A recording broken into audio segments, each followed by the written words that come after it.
할렐루야. 우리 하나님께서 창조한 내용을 보면 제일 늦게 하신 것이 사람을 창조하셨고, 그리고 마지막으로 아담에게 하와를 주셨습니다. 다른 것 다 만들어 놓으시고 설 용품을 다 갖추어 놓으시고 하셨다는 것을 우리가 깊이 헤아려야 됩니다. 그래서 인간들이 살아가는데 부족함이 없도록 만들어 주셨습니다. 우리가 용품을 이야기할 때 일반적으로 생활용품이 있습니다. 그리고 마지막 세상을 떠날 때 사용하는 장례용품이 있습니다. 그런데요, 우리 장례용품은 망자를 위한 것인데, 죽은 사람을 위한 장례용품, 삼배로 만든 또 명주로 만든 수의, 요즘은 수의를 뭘로 하는지는 제가 확인을 못 해봤습니다만은, 그리고 관, 무덤입니다.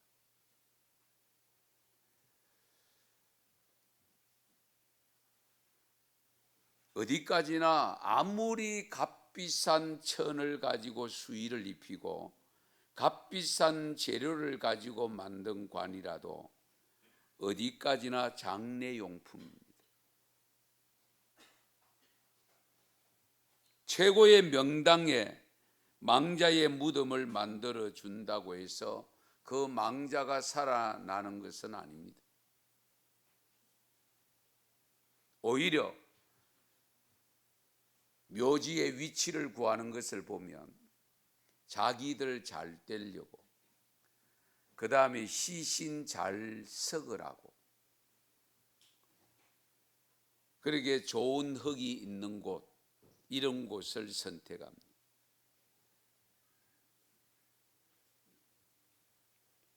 산 사람이 망자를 위해 비석을 세우는데요, 비석도 망자를 위한 것이 아닙니다.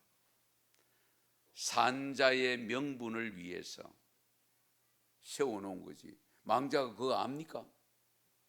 이미 묻혀있는 사람이 비석이 세워졌는지, 그 위에 무슨 음식이 차려졌는지 전혀 상관없습니다.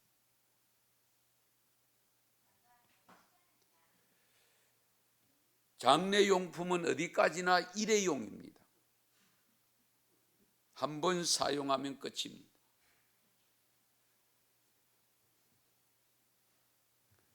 산자를 위한 생활용품 대부분이죠.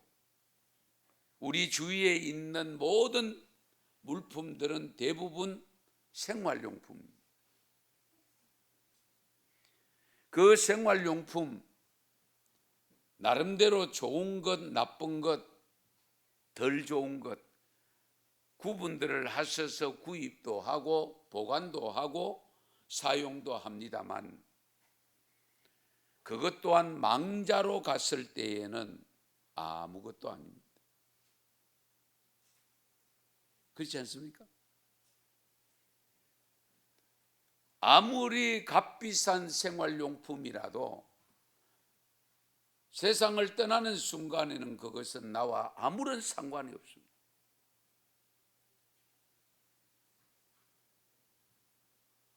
물건의 소유주가 결국 이름이 바뀝니다. 아들에게 가든지 딸에게 가든지 손자에게 가든지 아내에게 가든지 남편에게 가든지 소유주가 완전히 바뀌어버립니다.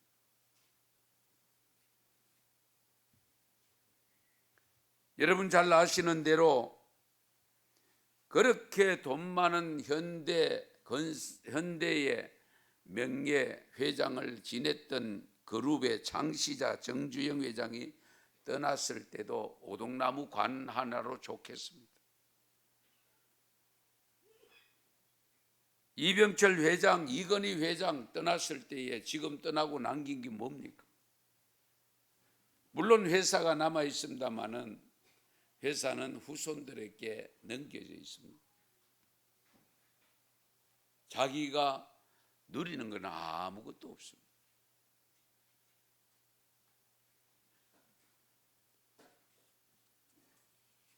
망자가 되면 다 놓고 가야 됩니다. 안 놓고 갈 것 아무것도 없습니다. 어차피 놓고 가야 될 그거 붙잡고 살다가 병 얻어서 빨리 가는 경우도 없지 않아 있습니다.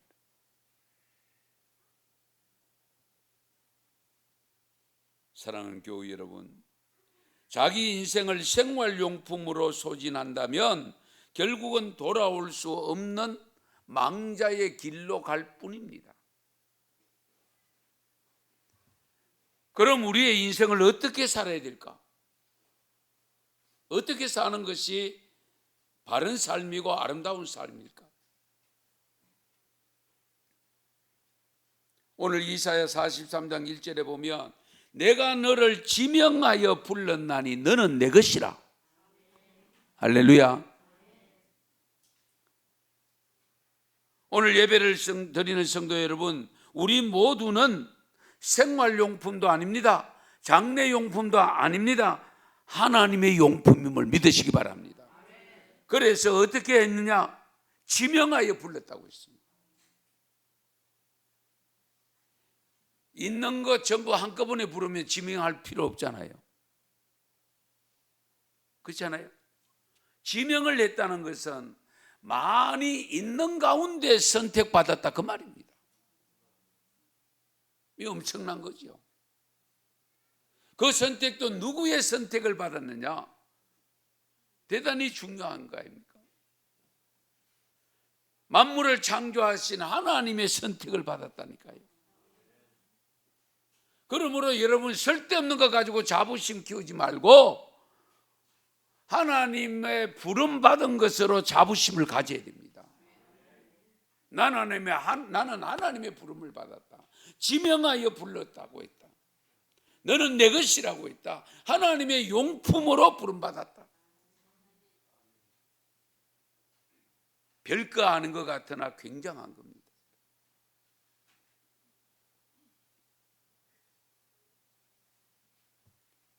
너는 내 것이라고 했는데요, 이 히브리어 단어가 리아타라는 단어인데 뜻이 뭐냐면 영원한 것이라는 의미를 가졌습니다. 너는 내 것이다. 리아타, 영원한 것이다. 왜? 하나님이 영원하시기 때문에 영원한 그분이 나를 선택해서 당신의 용품으로 사용하니까 영원히 사용할 수밖에 없잖아요. 그래서 우리는 영혼을 얻은 겁니다. 할렐루야. 이 점을 분명히 하셔야 됩니다. 일회용품이 아닙니다. 생활용품이 아닙니다. 망자양품이 아닙니다. 영원하신 하나님의 용품이라는 것을 잊어서는 안 됩니다.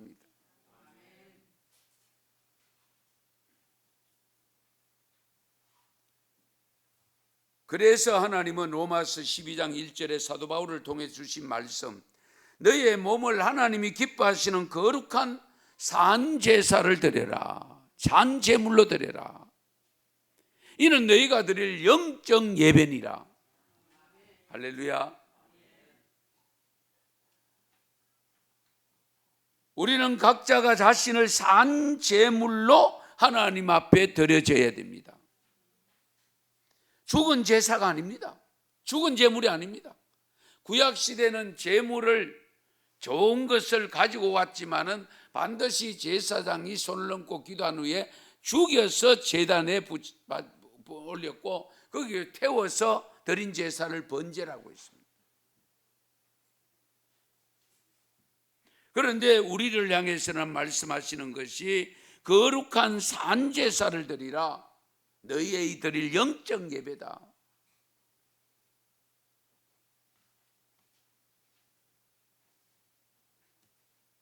영적 예배라는 이 단어도 중요한데요, 헬라어로 매우 독특한 단어를 사용하기인데, 우리가 여러분 알고 있는 영 하면은 헬라어 단어가 뭡니까? 기억하십니까 혹시? 퍼뉴마. 많이 들어보셨을 겁니다. 퍼뉴마. 영이라고 할 때 퍼뉴마인데, 여기에 오늘 본문 로마서 12장 1절에 사용되어지는 영적 예배라는 이 영이라는 단어는 로기코스라는 단어입니다. 전혀 다른 단어.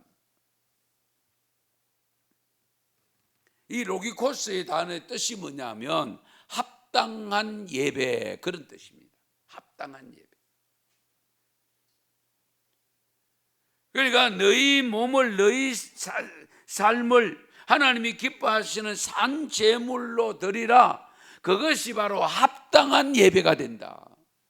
하나님께 합당한 예배다.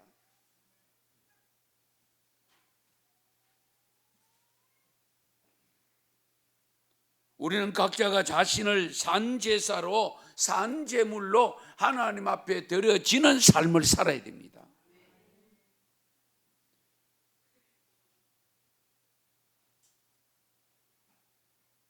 영적 예배로서의 삶이라는 것은 좀 더 구체적으로 말씀드리면, 우리가 피조물로서의 자신의 위치를 바로 깨닫고 창조주 하나님의 선하시고 의로운 뜻에 합당한 거룩한 헌신의 삶으로 예배를 드리는, 제사를 드리는 것을 의미합니다. 만약 인간이 본연의 위치와 사명을 망각하고 새 속에 물들어서 삶을 산다면 그건 신앙적인 삶이 될 수가 없습니다. 그래서 구별되어야 되는데, 그 구별됨을 가리켜서 우리가 뭐랍니까? 거룩하다라고 표현합니다. 다시 말씀드리면 영적 예배, 합당한 예배는 어떤 예배냐? 외형적인 예배가 아니고 바로 드림의 예배입니다. 나를 드림의 예배. 순교자들이야말로 자신들의 일생을 드리는 모습으로 살았던 거죠. 드리는 예배자로 살았습니다. 그들은 자기 인생을 하나님의 용품으로 완전히 드려진 겁니다. 우리가 그러잖아요. 무슨 용품이든지 누구 손에 들어가서 누구에게 쓰임 받느냐에 따라서 달라지잖아요. 같은 물건이라도. 그래서 유명한 사람들이 쓰던 물건은 별것 아닌데도 그 사람은 죽었는데 그걸 박물관에 보관하고 있잖아요. 그렇다면 사람에 의해서도 그렇게 구분된다면 전능하신 하나님이 나를 택하시고 그리고 나를 사용하셨단 말이에요. 그러면 하나님이 사용하신 용품 된 오세훈 목사, 하나님께서 끝까지 갖고 있을 것으로 여겨지지 않습니까? 한번 생각해 보세요.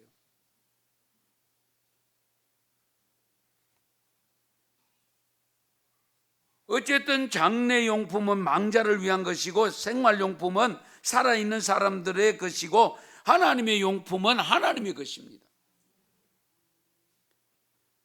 그래서 우리가 하나님의 것으로 살 때에 우리 자신이 하나님의 용품이 될 때에 영원한 성도가 되는 겁니다. 왜? 그분이 영원하시기 때문에. 나를 사용하시는, 용품으로 사용하시는 하나님이 영원하시기 때문에 영원히 사용하신다. 고쳐가면서, 리모델링 해가면서 그렇게 해서 영원토록 사용하신다. 사도 바울은 다메섹 사건 이후에 자기 인생을 오직 주님의 복음의 용품으로 살다가 순교했습니다. 자기 자신을 생활용품으로 소진했더라면 온데간데 없고 우리에게는 알려지지 않았죠. 하나님의 용품으로 사용되다 보니까 주님 오실 때까지 우리에게 전달이 되어지고 증거가 되어지잖아요. 왜? 하나님의 용품이 되었기 때문에. 창세기 5장 24절에 보면 에녹이 하나님과 함께 동행하더니 하나님이 그를 데려가심으로 세상에 있지 아니하였더라. 동행했다. 저와 여러분도 하나님과 동행하고 있죠. 우리도 동행하고 있잖아요. 그런데 수많은 사람들이 살았는데 유독 왜 에녹만 하나님과 동행했다라는 표현을 쓰고 죽음을 보지 않고 휴거를 당했냐?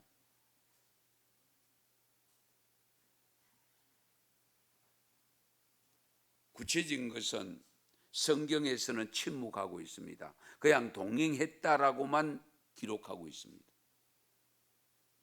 그러면 과연 에녹이 하나님과 동행했다는 것은 무엇을 의미하느냐? 이것도 원어가 필요한데요, 양해하시기 바랍니다. 할라크라고 하는 단어를 쓰는데, 할라크, 이 영어로는 모더파이라고 번역이 되어 있고요, 라틴어로는 척도에 맞추다, 그렇게 의미를 가진 단어입니다.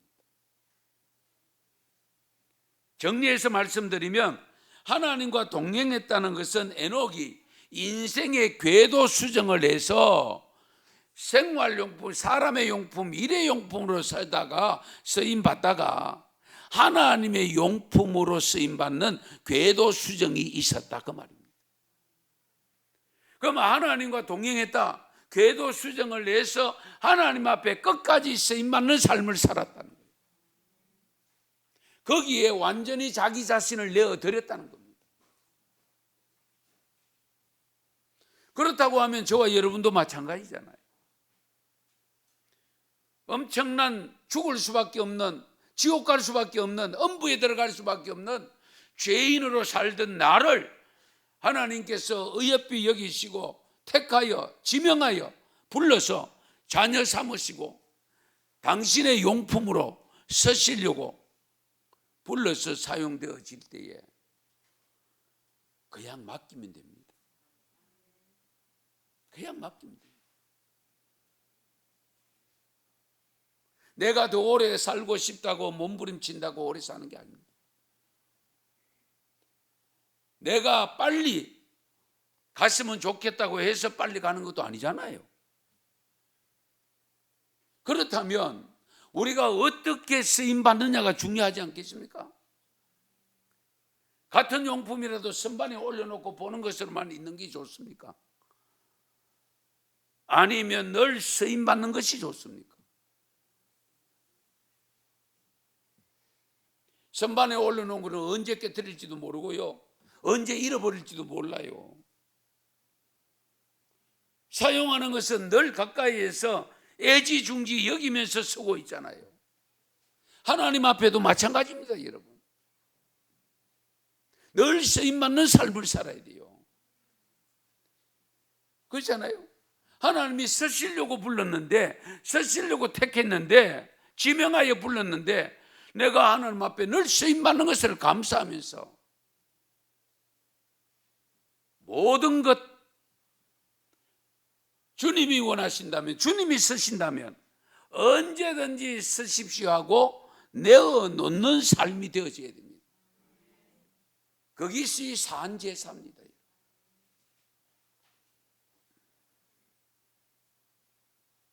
여러분, 자기 인생을 오직 자기만을 위해 쓴다면 그 사람의 인생은 장래용품이 되어져서 땅에서 썩어질 수밖에 없습니다.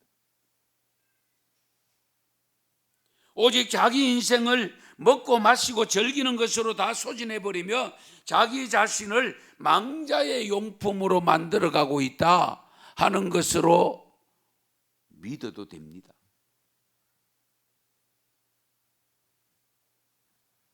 부자가 되어 행복하게 살겠다는 것은 인간의 이 땅 위에서 일이겠죠. 인간의 야망은 자신을 어둠의 세계로 끌고 가는 겁니다.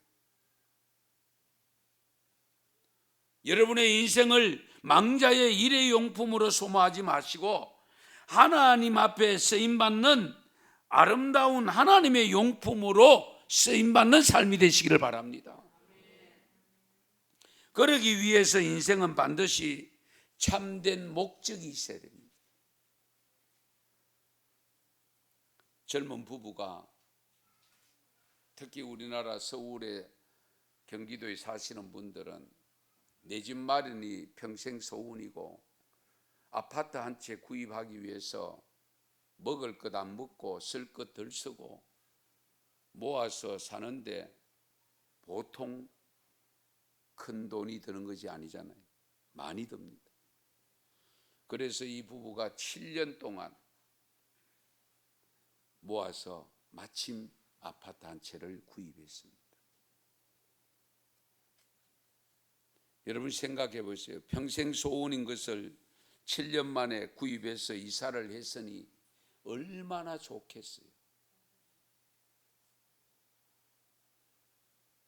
그런데요, 문제는 며칠 지난 후에 동반 자살했다는 사실입니다. 이해가 되십니까? 이런 일이 우리나라에서 일어납니다. 그것이 행복의 코스인 줄 알고 행복의 진원지가 되는 줄 알고 구입해서 이사를 해놓고 보니까 아무것도 아니거든. 새 집에 자는 거나 내 집에 아파트에 자는 거나 다를까? 무엇이 다릅니까?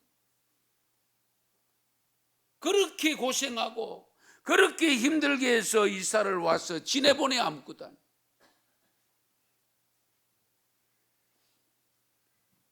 무슨 생각을 하고 세상을 떠나는지는 모르지만 인생이 이렇다면 너무 허무하지 않냐? 그리고 스스로 목숨을 끊는 거예요.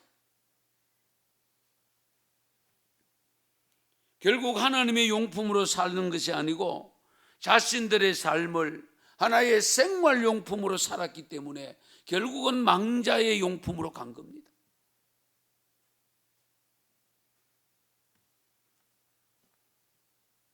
그래서 그 위대하게 살았던 솔로몬의 마지막 고백이 뭡니까? 헛되고 헛되니 헛되도다. 그 헛된 것은 무엇입니까? 말뚝에 물을 주는 것과 같습니다. 여러분, 말뚝에 아무리 물을 많이 줘도 거기에 무슨 변화가 있습니까? 아무것도 아니잖아요. 윌리엄 코프라고 하는 사람이 더 타스크라는 고된 일이라는 이름의 책인데요, 거기 아주 이런 표현을 쓰고 있습니다. 메마른 우물에 떨어지는 두레박처럼, 메마른 우물에 떨어지는 두레박처럼 아무것도 퍼올리는 것이 없이 늙어온 세월이여. 메마른 우물에 떨어지는 두레박처럼 아무것도 퍼올릴 것 없이 늙어온 세월이여. 나이가 어느 정도 되어서서 인생을 돌아보니 빈 두레박만 내렸다 올렸다 그랬더라는 겁니다. 참된 목적 없이 사는 사람은 이처럼 물도 없는 우물에 두레박을 내려놓고 퍼올리는 것처럼 아무것도 없이 허무하게 살아갈 뿐이죠. 그래서 생긴 말이 인생무상이라. 모세가 80살이 되어져서 하나님을 만나서 늙은 육체를 하나님의 도구로 내어놓았을 때에 위대한 출애굽의 지도자가 되었고 마지막 하나님의 부름을 받습니다. 80에서 20년, 40, 120살까지 그 늙은 몸을 하나님의 용품으로 온전히 들여졌을 때에 이스라엘 백성들을 바로 가나안 땅에 들어가는 목전에 앞두고 아직도 기력이 쇠하지 아니하였음에도 불구하고 하나님의 부름을 받아 갔습니다. 왜? 너 나의 용품으로 끝. 그리고 불러가신 거예요. 이와는 반대로 북이스라엘의 5대 왕이었던 군대 장관 시므리가 반역을 일으켜서 수많은 생명을 희생시키고 왕권을 잡았습니다. 그런데 일주일 만에 죽었습니다. 왕권 잡으면 끝나는 줄 알았더니만, 이제 누리면 될 줄 알았더니만 본인이 일주일 만에 죽었는데 장사 지낼 사람이 없어 성경에 보면 날아다니는 새들이 와서 새의 밥이 되고 동물들의 밥이 됩니다.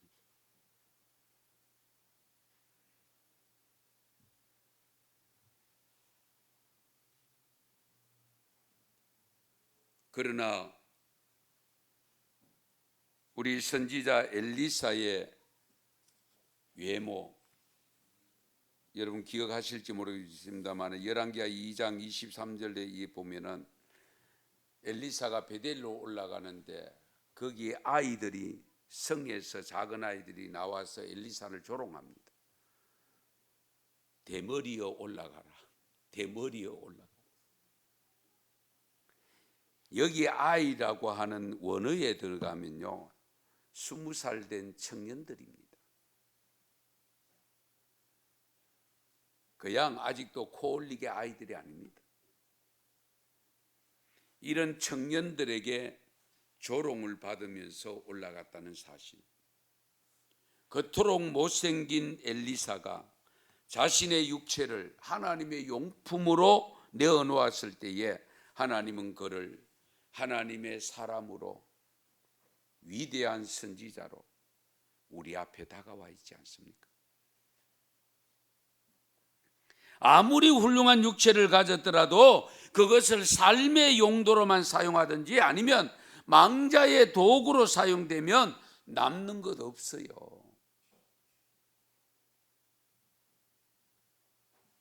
솔로몬이 하나님의 도구로 사용되다가 갑자기 자신만의 도구로 살락되었을 때에 허무한 인생이 되어져서 전도서의 허무함을 고백했던 겁니다. 늦게서야 그래도 깨닫고 돌아왔으니 다행이죠. 그러나 우리가 잘 아는 베드로, 안드레 등 제자들은 생활용품으로 살다가 우리 갑자기 주님의 부름을 받고 주님의 용품으로 사용될 때에 그들의 인생은 180도로 바뀌었잖아요. 사도 바울도 마찬가지잖아요. 유대교 종교용품으로 사용되어지다가 부활하신 주님을 다메섹에서 만난 이후에 하나님의 용품으로 사용되어졌을 때에 마지막 순교까지 하게 되어지고 그로 인해서 서신을 13개나 남겼고, 그리고 우리에게 아직도 믿음의 본이 되는 살아 역사하는 사람으로 우리에게 나타나고 있지 않습니까?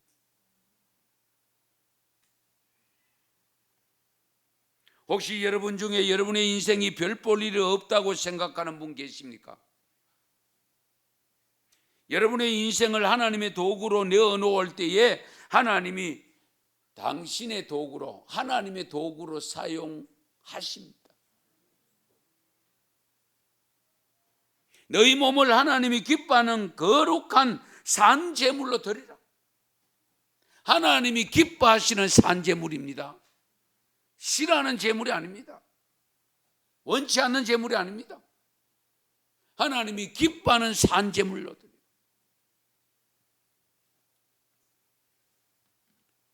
우리 자신이 하나님이 기뻐하는 거룩한 산제물이 되어져야 되고요, 내 기쁨으로 사는 것이 아니라 주님이 기뻐하는 것으로 살아야 되는데, 그래서 저는 가끔 우리는 주님의 기쁨조입니다.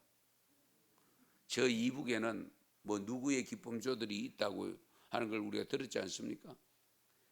우리는 주님을 기쁘시게 하는 주님의 기쁨조가 되어야 됩니다. 나의 기쁨을 위해서 사는 사람들이 아닙니다. 주님께 기쁨을 드리면, 주님이 웃으면 뭐가 와요? 복이 와요. 우리가 웃어도 복이 오는데 주님이 웃으면 복이 안 오겠어요? 한번 생각해 보세요. 예. 우리가 하나님께 영광을 돌리면 어떻게 돼요? 그 영광이 우리에게 오잖아요. 나의 영광을 위해서 살면 하나님의 영광이 끝나. 단절. 내 이름을 위해서 나의 용품으로, 생활용품으로 살다 보면 하나님의 용품에서 끊어져 버려요. 그러면 복도 끊어져요.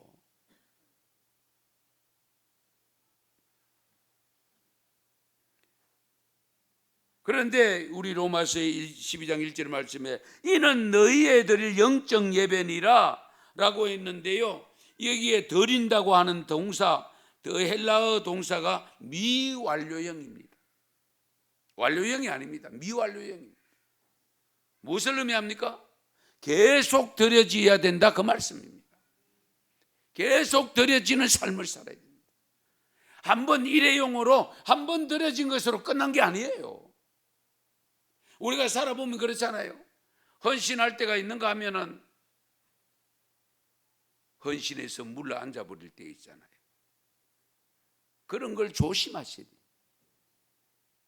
우리 하나님 앞에 드려지는 삶을 산다고 할 때에 일회용이 아니라 영원히 드려지는 삶이 되어야 됩니다.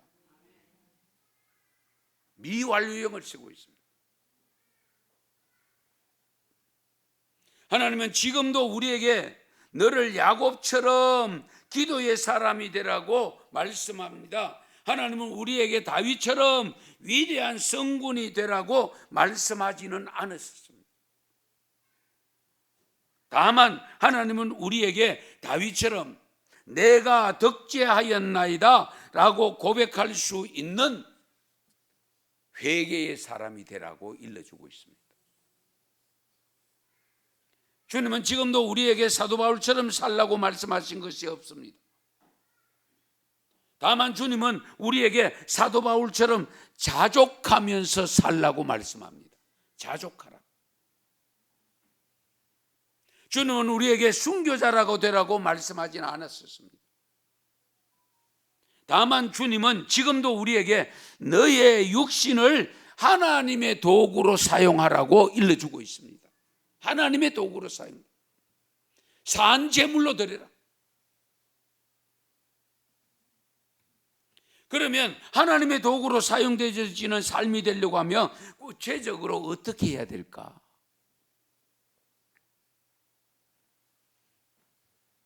삶의 두려움이 없어야 됩니다. 삶의 두려움이 없어요.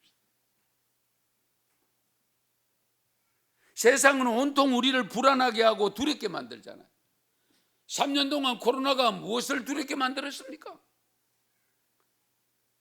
코로나 걸리면 죽을지 모른다.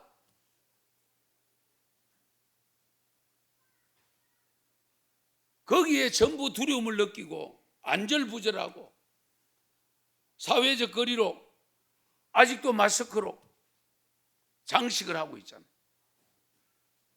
왜? 두려움 때문입니다.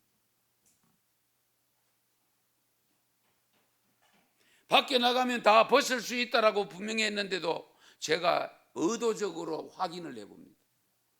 저같이 마스크 벗고 다니는 사람 별로 없어요.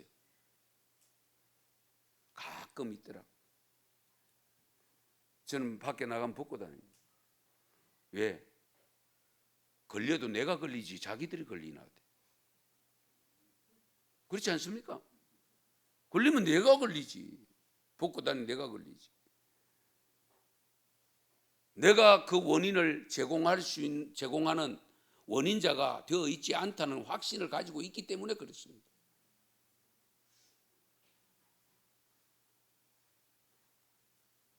분명히 밖에서는 자율이잖아요. 자유롭게 할 수 있도록 되어 있잖아요. 그러나 계속 서고 다니는 이유가 뭡니까? 불안하기 때문입니다. 두렵기 때문입니다.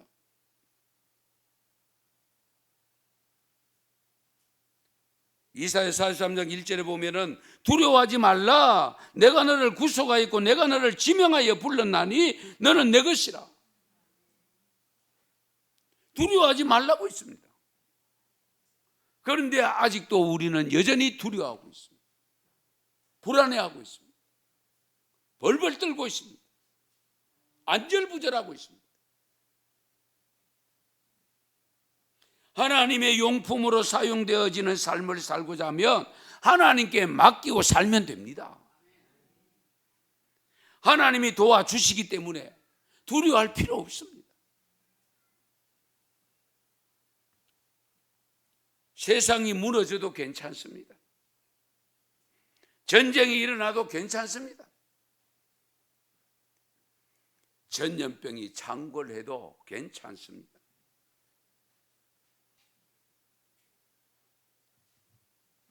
그래서 오늘 본문 43장 2절에 보면 네가 물 가운데로 지날 때에 내가 너와 함께 할 것이라.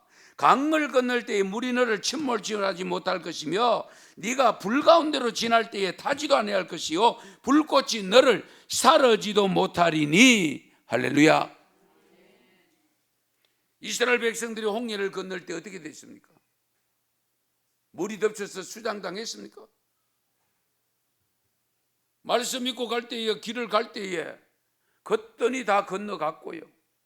이스라엘 백성들이 마지막 사람이 딱 건넜을 때에 물이 합쳐짐으로 애국 군대는 그 자리에서 수장을 당했습니다. 다니엘이 사자굴에 들어가도 어떻게 해요? 사자가 해치지 못했습니다. 다니엘의 세 친구 사드락 메삭 아벳느고가 평소에 풀무불에 7배나 더하는 풀무불에 던져 넣는데 그들을 붙잡고 던져 넣으러 갔던 사람은 다 죽었습니다. 그러나 그들이 들어갔던 그 세 사람은 왕이 가만히 보니까 네 사람이 빙글빙글 돌고 있는데 하나님의 종들아 나오라이가 나왔는데 머리끝 하나 타지 않았더라. 할렐루야.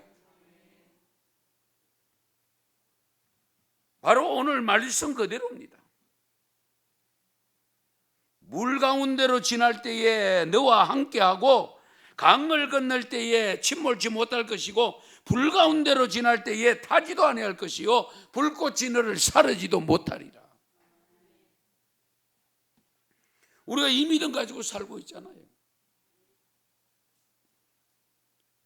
2022년 금년도 2달 남짓 남았습니다. 지금까지 여러분이 살아온 삶이 하나님의 용품으로 사용되었습니까? 아니면 생활용품이었습니까? 아니면 장래용품화가 되어져 가고 있습니까? 유명한 우리 천상병 시인이 있죠. 귀천이라는 시가 있습니다. 잘 들어보시기 바랍니다. 나 하늘로 돌아가리라. 새벽빛과 닿으면 쓰러지는 이슬 더불어 손에 손을 잡고 나 하늘로 돌아가리라. 노을빛 함께 단 둘이서 기슭에서 놀다가 구름 손짓하면은 나 하늘로 돌아가리라. 아름다운 이 세상 소풍 끝내는 날 가서 아름다웠더라고 말하리라. 하늘로 돌아가려면 하나님의 용품으로 사용되어지는 삶이 되어져야 됩니다. 그럴 때 우리가 하늘로 돌아갑니다. 그렇지 않으면 전부 땅으로 가는 것으로 끝나버립니다. 지금까지 살아온 삶도 중요하지만 여러분의 남은 삶에는 더욱 하나님의 용품의 삶으로 산제사를 드리는 삶이 되시기를 축원합니다. 그래서 하나님을 기쁘시게 하시기 바랍니다. 그것이 바로 곧 여러분의 인생을 위대한 삶으로 만드는 지혜로운 삶입니다. 나에게 주신 모든 것, 생명까지도 주님의 용품으로 쓰임받다가 주님이 새로운 것으로 완전히 바꾸어 주신다고 약속하신 것을 믿고 사시기 바랍니다. 언제 새로운 게 바뀌어져요? 주님 오실 때 완전히 새 사람 되는 거예요.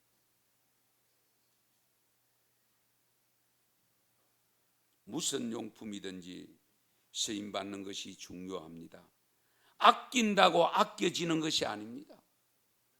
오늘 새벽에도 말씀드렸습니다마는 우리가 주님 오실 날을 기다리며 살아가는 종말을 사는 자들이라면 세상 사람들과는 삶이 달라야 되지 않겠습니까? 영원 없는 사람이 사는 것과 영원을 믿고 사는 사람이 달라지죠. 이런 모습은 어떨까요? 나는 예배드리는 중에 하나님 부름 받겠다.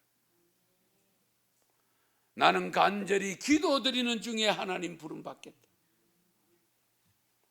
내게 맡겨진 직분과 사역 감당하는 가운데서 주님 부름 받겠다.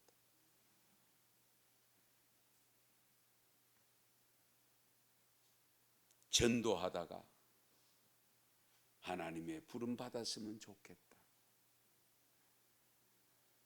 나는 나의 몸을 아끼려고 하다가 억지로 부름받기보다는 내 몸을 희생하면서 하나님이 기뻐하시는 하나님의 사용용품으로서 감당하다가 부름받기를 원한다.